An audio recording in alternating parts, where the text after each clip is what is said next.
You are now listening to Rings King's Boxing World. You're now rocking with Ring King Boxing, man. What's happening? This Big Q. On this edition of Ring King's Boxing, please hit the like button, hit the subscribe button, hit the share button, and share the show on your social media feed. And this one, who's next for Ryan Garcia after the 6th-round knockout of Javier Fortuna? This one right here, man, I watched it last night. What can I tell you?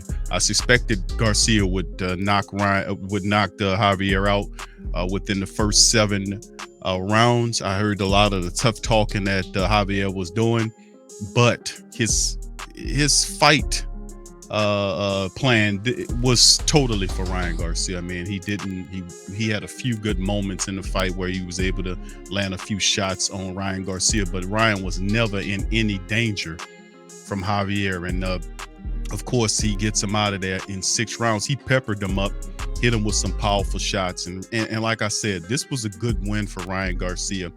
Let's keep him coming. So let's look at this thing. As Garcia put a strong performance in LA on Saturday night, dropping Fortuna 3 times in the matchup, ultimately going on to the win. Let's get into the breakdown of the fight, and let me show some stuff for you guys in this one here. But yeah, what was intriguing and interesting about the fight is the fact that Garcia just, he did a pretty good fight. He had a pretty good fight plan against Fortuna, and he promised that he would step in the ring with Ryan Garcia. He proved that Garcia was overrated, but Fortuna, his game plan just didn't make sense of what he was doing. And if you're a fighter that's fighting Ryan Garcia, I mean, his game plan was to kind of stand in front of Ryan Garcia and kind of bring the fight to him. He never did that. He never consistently brought the fight to Ryan Garcia. He never did. And Ryan Garcia stood there. He used his jab to keep Javier away from him. He, used a good stiff jab in there. He even doubled up once or twice, tripled up once or twice, and was hitting Javier with some shots, man, and he wasn't moving. The head movement wasn't totally all there. Nothing that Javier did was consistent. Now, he did get off a few shots on Ryan Garcia, but outside of that, nothing to pretty much to scare Garcia into anything, and he took all that punishment. And Garcia, if anything, he is fast and he can punch. And he was able to put this guy down several times in the fight, and he quit on the floor. That's pretty much, he spit his mouthpiece out and quit on the floor. That's what Javier did. So he ain't do shit to stop Ryan Garcia or to prove anything. In essence, he proved the opposite, that Garcia is belling his resume of beating fighters. Now, Javier, to me, was a good fighter. He's a former champion, but he's past his prime. He's like 33 years of age. He's past his prime. So beating him in LA was a good win for Ryan Garcia, because he did what he's supposed to do. He stopped this guy. He stopped him. Now, Fortuna's 37-4, one decision, 37-4-1 with 26 knockouts. He struggled at the entire goddamn time, and Ryan Garcia patiently used that strong, stiff jab of his to keep him away from him. And ultimately, Fortuna just kept eating those shots, and Ryan Garcia was able to get his ass out of there in the 6th round. And like I said, the goddamn guy spit out his light, and you can see some of the fights right here, highlights here from Twitter. As you can see, he peppered them up. That was one thing, and then that was the final of the shots. And you can see right here, he was talking to the guy, and he just ultimately spit out that mouthpiece, and that means, listen, that's dead, and I'm beaten. And Ryan Garcia did what he was supposed to do. He stopped this guy. Now, moving ahead, because there really wasn't much to talk about insofar as Ryan Garcia handling this business, is the show is called Who's Next for Ryan Garcia, because I don't think too many people thought that Fortuna would beat Ryan Garcia. I knew that it would ultimately end in a knockout, whether it's the 5th or 6th or 7th, somewhere in the middle. I knew that eventually Ryan Garcia's power would get Fortuna out of there. He fought like I said, I didn't like the way he fought, even though he had a few shots on him, whatever. Now that his ass is out of the way, let's focus toward the future. So Golden Boy put up this little advertisement via Twitter, and I wanted to kind of address that. And he says, as you see, after the Fortuna KO, who's next? Is it Pitbull Cruz? Is it Tank Davis? Is it Devin Haney? Is it Diaz? Who's going to be the guy? Now, out of these 4 fighters, they all would make really good fights. I think I would just kind of eliminate Diaz and I will focus on the first 3.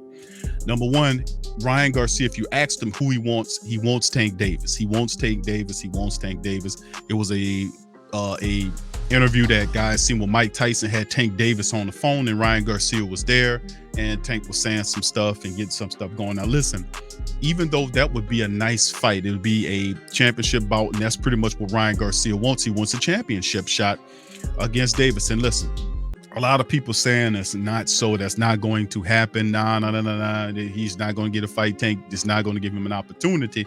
But listen, remember, Rolly Romero ultimately got an opportunity with Tank Davis by doing a lot of talking too, and he was knocking out people and doing some stuff. But even though I think Ryan Garcia is a better fighter than Rolly Romero, and then I think part of Rolly Romero's game is he needs to get more mature. He's very immature, man, very immature little dude. You got to get more mature in the fight game to understand, get your fucking confidence level up and get this cocky bullshit out the way, because it's stopping you from doing what you're supposed to do. You just can't just be one of these fighters that get in this class and think you're just going to push people over with power. No, you got to have some skill, because this is a very skilled class. So, but anyway, you watch what Ryan Garcia wants. He wants Tank Davis. I'm not saying it's not possible in the boxing world, because anything is possible. But I would say I don't think Tank Davis is going to grant him an opportunity to fight. And then Devin Haney, I would say, hell no. I don't even see Devin Haney in the next, year, maybe year and a half, fighting a Garcia. Why should he? So he's already disrespected Garcia and talked about him. And besides, I think he'll be locked up later on this year with another fight against Georgie Kambosos Jr. And they're trying to, negotiate that thing for Australia again. But a lot of the language that was in agreement for him to fight for the fight gives Georgie a rematch, plus puts the fight in Australia. He signed off on that. Of course, they're going to try to renegotiate around that language or whatnot. I don't see it happening. Diaz will be a quality fight as well. But really, the fight that I really would want to see Ryan Garcia do is against Pitbull Cruz. And this would be, to me, a really solid fight, because Pitbull Cruz is right up under them guys. He's right up under those guys.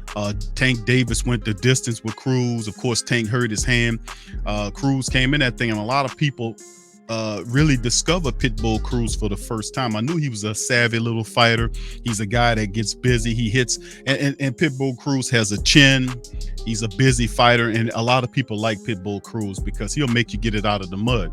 So I would want Ryan Garcia to fight Pitbull Cruz next. Now, I know that's not a championship fight or on the caliber where he wants against Tank Davis or Devin Haney, but listen, Pitbull Cruz to me makes a lot of sense for Ryan Garcia going forward, because it will give him even more credit if he can stop Pitbull Cruz where Tank Davis couldn't stop him. And a lot of people say, well, Q, that's because Tank hurt his hand. If he hadn't hurt his hand, he might have got Pitbull out of there. Who knows? But the reality is he went the distance with him with one hand. So, and Pitbull Cruz had a solid fight, man, in that thing against Tank Davis.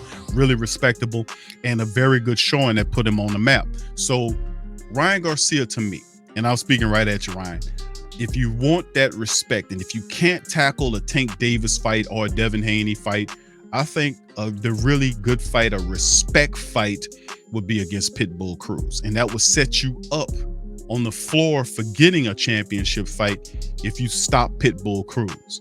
So that would be my call to you, because I really don't think Devin Haney would give him a shot. And I don't think Tank Davis would either. Even though these guys are talking back and forth, I don't think Tank Davis gives Ryan Garcia a shot. I'm just keeping it a buck with you. But Pitbull Cruz would be a really respectable fight for Garcia. And if he can knock out Pitbull Cruz and stop him, I think that would be a phenomenal fight, a phenomenal win for him, and an addition to add to his boxing resume as he continues to trend up in that class to get the bigger fight. So that's my call on this one. Anyway, with that being said, fam, that'll be the end of this Ring Kings Boxing. Please feel free to smash the like button, hit the share button, and post this link or the show's link on your social media feed as we continue to build Ring Kings Boxing together. So with that being said, I'm gonna chime out on that. Much love. Subscribe now and make Ring Kings Boxing your source for all the latest fight news.